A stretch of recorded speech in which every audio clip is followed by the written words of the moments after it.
Hello friends and welcome to another video. In this video I want to talk to you about how can you improve your mixes. Now I've done videos before of how I mix my tracks, and you have seen these videos here on the channel where I'm composing a music track and how I approach the mixing process. I want to share with you a few tips here that you can implement in your own compositions. Now, number one, you need to consider what genre are you writing music, okay? So if you're working on a hip hop track, then you need to take considerations of the genre. If you're working on a cinematic track or an ambient track, then the mixing process is going to be very different. Number two, once you start composing your track, once you start composing your tracks and you have different elements in your session, then you start the mixing process. What I mean by that is that if you're working with a cinematic track, for example, and you have a piano, that's the main instrument, right? Once you add some strings or some violins, then immediately you should be able to mix that, okay? Mixing is the relationship of one instrument with the other. So you start mixing once you start adding instrument. This is the way I do it. I don't just go and whack a whole bunch of instruments in the composition and then start to mix them. I mix as soon as I start writing. And as soon as I start to put the second instrument, I'm mixing right away. So I have a piano and I have a violin or a cello or whatever it is. So if the piano is going to be here, okay, then the violins maybe or the cellos are going to be a little bit lower in volume. Now this is a very rough concept that I'm trying to put here in practice for you, just to make you understand how the mixing process is. I might do a future video in terms of how I mix this, but like I said, I've done this already in past videos, but I might do a video just in the session or just write a new music track again and show you exactly how I'm mixing this, all right? But I've done this before. It's the best way to approach your mixing and improve your mixing for music licensing, okay? So once you start adding instruments, then you start to decide exactly what that instrument is going to be in relationship to the other ones. If you see previous videos of mine, you will see that the faders are all over the place because of that reason. Not everything is up to zero, okay? When it comes to the levels, it's very important to obviously have a good signal going into the fader when we're recording. But most of the times we're using samples. We're not using a microphone, and we're not so much concerned with getting the proper levels as the sound source is coming into the DAW or into the mixer. So the sounds of these samples and loops, they are already pretty hot. And what you're going to find is that as soon as you start to stack in instrument after instrument, the output fader, the master fader, is going to be clipping all the time. So you have to bring the levels down. That's what's going to happen.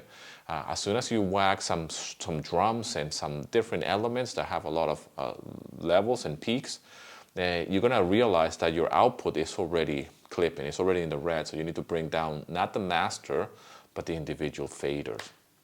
So it's very important to have different instruments as you're adding them and then bring them down in relationship to the first instrument. You might find that your cinematic track has the piano and has a cello down here, but then if you add some percussion, you might find that the percussion now is too loud because that's the way the sample sounds, right? The level. Even if you're working with very low expression and you're hitting the thing very low, it's still quite loud. Okay, because you have determined that your piano is here, okay? The cellos are here, and then the drums is supposed to go along that. A mistake that a lot of people do is that they put everything at zero. The piano here, the cello is up here, then the drums are right here, and then everything is so flat. So the more you practice and the more you use your ears to tell you exactly what the track needs, the more it's going to be easier for you, this process. Always judge the volume based on the last instrument that you have stacked in your composition. So if you have the piano, that was the first instrument, and you like the tone, you like the expression, you like the volume on its own, then you can just judge by the volume, right? Depending on how hard you're hitting the notes, you know. The volume of this piano is going to register a certain amount of dBs in the fader. But as soon as you start to stack some instruments, then the question is, what does the piano needs? And if it needs a cello or some strings, how loud those strings or those cellos need to be. If you had people in a room and they're playing the actual piano piece, and you have a celloist or somebody playing the strings, and it will be the same type of exercise. How loud are they going to play it, right? How intense are these parts are going to be?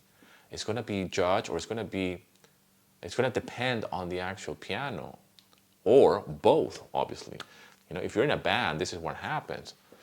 If you're in a band and you play the guitar, like myself, I have my amp to a certain level. If I'm in a room rehearsing with a band, the drums are going to be the drums. The drums are always going to be at a certain level, but it depends as well on how hard my drummer is going to be drumming what song. It all comes down to the song. It all comes down to the genre, the bass player, the piano player. Obviously, we need to reach a certain level because we're going to be playing, right? You cannot play very low unless the track requires that. But we're going to be playing somewhere. We need to get to a certain level.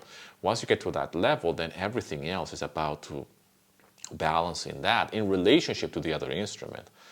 And you will see this at play in concerts, And if you go and see an orchestra, if you've ever seen an orchestra live, that's an amazing experience. When I was a kid, I used to go all the time to see classical music played live. I was very fortunate. I haven't done it recently, but growing up, I will, every Christmas, my mom will take me to see the Nutcracker. It was so boring for me as a kid, but I had to dress up every Christmas and watch the Nutcracker. But it will be a great thing because the orchestra will be there. You will see like the whole play, people dancing and things. You can hear the music, man. Okay, so it's a great exercise to go and watch a band, watch an orchestra, watch people playing live. So you can see this at play. And when we're mixing music, it's kind of like the same thing. And you have to see it from that aspect of what's the relationship of this instrument with the other one. Understand that if you bring this up, it's going to affect the other one as well. So there's always a compromise.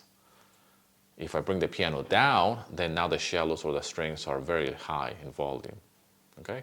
If I don't bring the piano down and it just stays there, and I bring the cellos up, then the piano now sounds different as well. It really depends. Which one is right? There's no right or wrong. It's what you want to hear and what is good for the track, what's good for the production. The biggest mistake that you can do is to force it. Let the track tell you what it needs. It will tell you what it needs. The piano is too low. Okay, bring it up. That's it. Just bring up the fader. Forget about plugins at this point. Forget about EQs and compressors. You should start mixing by just using the faders and then the pan pots, so you can separate certain elements, right? Maybe you want the strings a little bit to this side, okay? But keeping things simple and keeping things within reason in terms of balance is going to make your mix improve. People struggle a lot because they want to geek out in the frequency. They want to geek out in what compressor, what EQs. Okay? Use your ears, use the faders, use the pan pots. That's it. You got the piano, you got the cello, we got now the percussions. We're building our cinematic track. It should have certain dynamics, and everything depends on the other. The idea is to make these instruments play with one another. If they start to sound like they're separated, like there's too much volume of this or there's peaks of something, then you know that you have some issues when it comes to the volumes. And obviously I'm using here just examples as I say I'm talking about this. We will definitely try to jump into the computer in a future video where I can give this example. Maybe I will use this as an example, right? Like a cinematic track that it hasn't been composed yet. How about that? Maybe start with a piano, some strings, some cellos, and maybe some percussion to keep things simple and see how can that play out. How can this theory that I'm talking about here, or this philosophy, how can we apply that to a track? That'll be a good exercise. Leave it in the comment section. Maybe we can do that as a part 2 video or something like that. But it all comes down to relationships between instruments and frequencies. If the piano is playing in a certain frequency and you have some strings playing in the same frequency, then you're going to have some issues. They're trying to compete for that space in the frequency range, right? There's different terms for this, and I don't want to get technical about it. I don't want to come across as a smart ass when it comes down to mixing, because it's not important here for you. But all you need to know is that if a frequency is being occupied by an instrument, and you have another one in the same frequency, in the same tone, then there's an issue of masking, and you can't hear that other instrument, even though it's there. And that's when people start to solo. And when you solo an instrument, you're like, oh, it sounds great. And then you take the solo away, and everything's sounding together, and then it sounds, where did it go, right? It's just not there anymore. And they're always fighting for frequency. So you have so much space in the spectrum that every instrument has to fit there. So the kick drum and the bass will fit the low end, and the low end will be at this side, actually, of the frequency as you're watching this, okay? Because it's kind of like a mirror. Always, I'm talking about it here because if I'm watching my session like this, the EQ, then obviously the low frequency is on this side and the high frequencies are this. So if I have a kick drum, the kick drum is taking a lot of the bass notes. If I have the piano, depending on what piano parts they're playing, it's going to be mid-rangey, kind of occupying the spectrum. If I'm going to have the shallows, then I want to make sure that that's being filled in a certain space. If I'm going to have the drums, that's going to occupy certain space.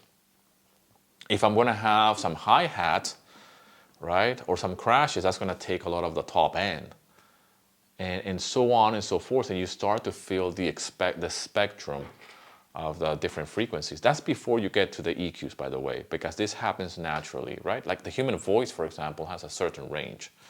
So no matter how you EQ it, it's always going to live there. So instruments do that. And we have to find a way to find a balance in a relationship between one or another. It's a little bit of a philosophical approach to mixing, but I think once you understand this kind of concepts before you mix and as you're writing your tracks, then the mixing will become easier for you. Always think in terms of the genre, always think in terms of what relationship has the first instrument to the second one, and always feel that you can accomplish more with less, okay? Because the more instruments you have in your mix, the harder it's going to be for you to mix your track.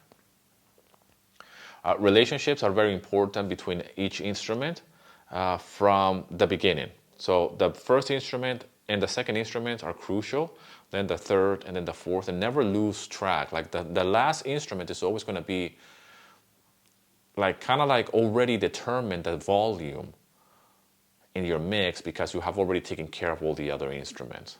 Okay, if that makes any sense. But we'll definitely do an exercise on this on a future video. Leave in the comment sections again if this is something that you would like to see. Maybe write a cinematic track as an exercise for what I'm talking about here, and use these instruments as a way of explaining this in theory and in practice, so we can see what I'm talking about here. Anyways, thank you so much for all the love and support, my friend. It really means the world to me. Thank you so much, and I'll see you in another video.